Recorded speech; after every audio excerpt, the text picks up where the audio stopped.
Nigeria's crude oil exports are set to exceed 2 million barrels per day in August, the highest level planned for 17 months. Resurgent production, if sustained, will put further pressure on the efforts by OPEC to trim output in support of oil prices. Nigeria's oil industry is nearing a full recovery from militant attacks that crippled the production last year. The increase comes as Libyan oil production is also rebounding, hitting 885,000 barrels per day this week and targeting 1 million barrels per day by July. Now, businesses in West Africa are turning to apps to boost their productivity, ridding them of cumbersome paperwork and saving time. Let's find out more in this report. At this health food delivery company in Dakar, it's accounts time for Maria Messietu Diagne. It used to involve piles of paperwork, but now that's been replaced by Weeby, an accounting app created in Senegal that does it all digitally. To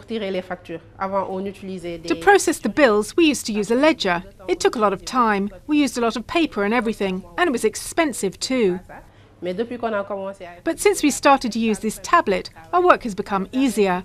It allows us to track a customer, to know the regular customers, the number of orders, and also the number of dishes that go out each day. Most traders in West Africa still rely on pen and paper, but digital technology is gaining ground. Although just 40 users so far are using Weeby, around 300 in the Dakar area have shown an interest. The app can be downloaded for a few dollars or bought preloaded on a tablet for $200, with a mini printer included too. It's like a robot that allows you to analyse and save your sales figures in real time. Similar apps have also taken off, like Somtu, which only uses images and no text. Invented in Cameroon, its aim is to include everyone, no matter what their level of literacy. We're dealing with quite diverse education levels, so we wanted to make a tool without text. It's based on speech recognition, which allows users who are illiterate to use the device without any problem. Around half of Senegal's registered businesses are one-man traders. Investors hope to tap into this market, promising to cut costs and boost profits in return for going digital. The trial of 11 men indicted in the case of 71 migrants who died in the back of a refrigerated truck in 2015 in Hungary started on Wednesday. Prosecutors have asked for life sentences for the 4 alleged human smugglers who are facing murder charges. The other defendants are facing shorter prison terms and expulsion from the country. Migrants from Syria, Iraq and Afghanistan are among those who suffocated in the back of a refrigerated truck abandoned in an emergency lane of the highway on August 27, 2015. The victims include 59 men, 8 women and 4 children. 10 of the 11 defendants were present at court. One defendant is a fugitive being tried in absentia.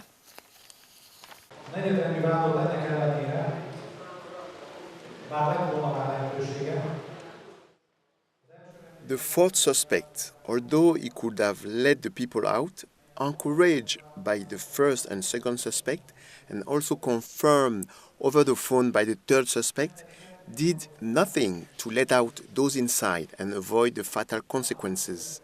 And as a result, all the victims closed in the refrigerator store died.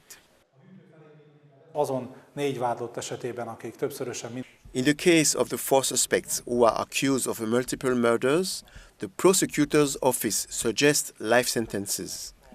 In case of those smugglers who were not involved in the death of the 71 victims, it suggests a determined prison sentence and expulsions from the country, as they are not Hungarian citizens.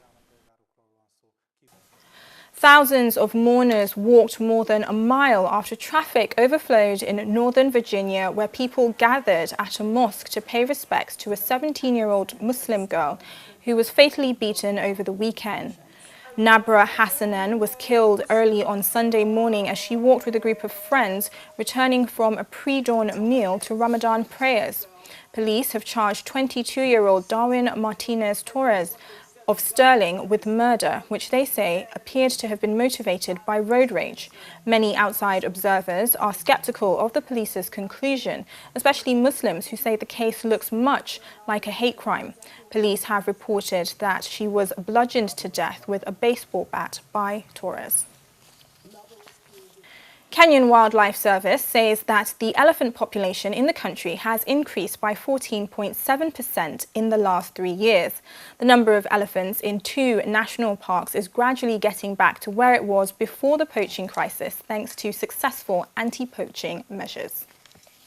Overall, the elephant population in this ecosystem increased by 14.7% over the last 3 years. That is between 2014 and 2017, which represents an annual increase of 4.9%. Although the threat continent-wide has continued to be high, the threat is high in Kenya, but we have been able to contain the threat to manageable levels, which is not to say that we are out of the woods. Every single day there is a threat to one of our elephants or one of our rhinos, so we need to be alert and to have anti-poaching measures in place on a daily basis. First Lady Marième Faye Sall of Senegal has been honoured with the 2017 First Ladies edition of the Dasusu Awards. Dream Up, Speak Up, Stand Up is an initiative aimed at making sure every child in the world gets the chance of an education. The Dasusu Awards on African Education Development or Excellence seeks to recognise the efforts and work of both First Ladies and gender ministers on the continent in creating avenues for girls' education and supporting gender development issues in their countries.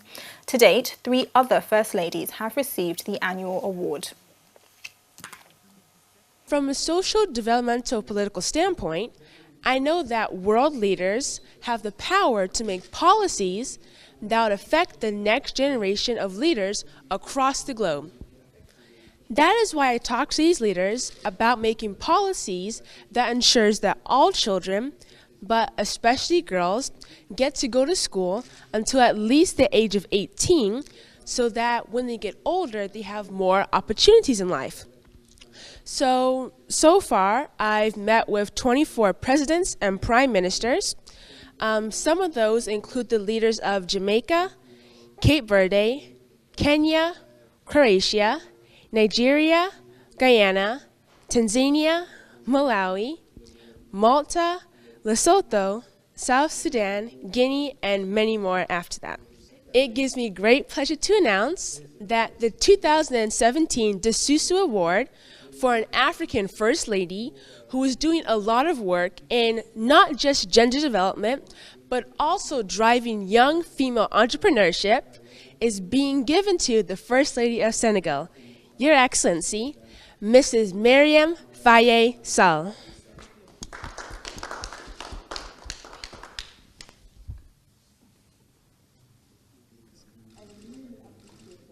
Now, before we go, let's have a reminder of tonight's top stories. South Africa's top court rules secret ballots may be held for motions of no confidence in Parliament. The United Nations Security Council unanimously backs a West African force to combat militant groups in the Sahel region. And the UN warns against refugee returns to Nigeria from Cameroon.